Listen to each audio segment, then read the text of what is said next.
Hey there, thanks for tuning in again. Here I am sat by my compost heap, which is one of my favorite spots in our land here. I know that sounds crazy, but compost is amazing. Don't worry, I'm not going to geek out for 5 minutes on compost.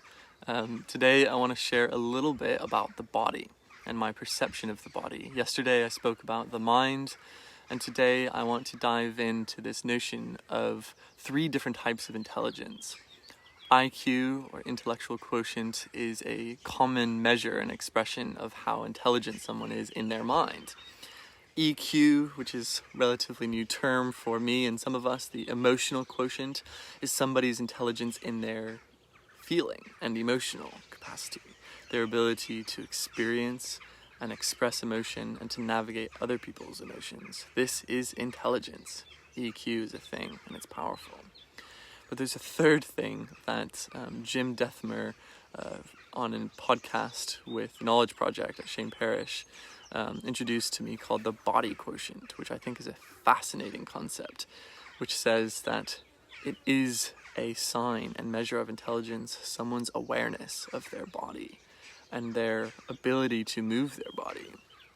And recently I've been doing a bit of counseling, trying to process some really hard things that I've gone through in my past that have really surfaced and arisen in a powerful and sometimes unsettling way since the pandemic. And sometimes in my sessions with my counselor, he asks me to just close my eyes and feel what's arising in my body. And it's fascinating to center the mind on the body and feel what is there and what it's telling you. And I remember actually when I was living in India in quite a stressful context, probably the most stressful situation I've ever been in my life. When Sophie had typhoid, she was really unwell. She had a horribly high fever. She couldn't get out of bed. We didn't know what was wrong with her. Doctors were conflicted. I was stressed out, and there were so many other things going on. I started developing this little eye twitch in my right eye, and so fascinating that during the pandemic, moments of stress had reproduced that feeling. And actually being aware of the body and what it's telling you, I think, is an incredibly important mode of intelligence. And I would just wonder what it is that we miss by not listening to the body, by not listening to the way that we feel in every part of us. How can we sit for prolonged periods of time, 6-8 hours at a time, without feeling our legs and the pain and discomfort as our circulatory system really begins to shut down? How can we neglect the feeling in our hands and in our feet? I just, it's this amazing phenomena, but it's true and it's real, and I genuinely struggle with it. But there is this trimodal intelligence that does exist, and I'm really fascinated to explore and experience that more. I think obviously people like Lionel Messi and Cristiano Ronaldo are fantastic examples of people with amazing BQ. They can move in phenomenal ways that other humans can't.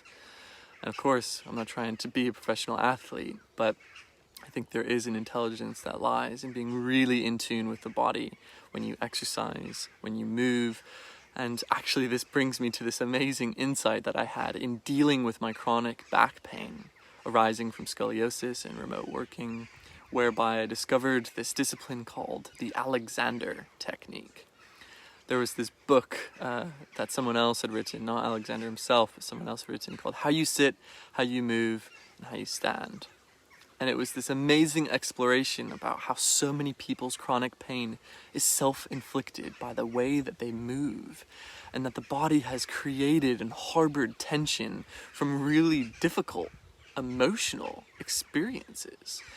And I found that I was raising my left shoulder and I was turning my shoulders inward. I was hunching my head forward. I was carrying all of this tension in my body, and it was causing me pain. Yes, I had an underlying musculoskeletal condition, but it wasn't as bad as what many people have. And as I learned how to sleep again, how to roll out of bed again, how to stand again, how to walk, how to sit, everything I was doing was causing me pain. And as I relaxed my shoulders and let go of my neck and let my neck and my head fall back into place and learned how to re-engage with each posture, I suddenly was liberated from the pain I was experiencing. And I wonder how much of my emotional aspect was healed as well. Because there is this feeling of self-love and compassion that emerges out of saying, oh, you know what, I'm tensing my shoulders right now. My jaw is clenching. I can feel tension in my face. There's power there. There's intelligence there. And I wonder what else can emerge as we listen to the different aspects of our human condition. Thanks for tuning in. Curious to hear your thoughts. Have a great day.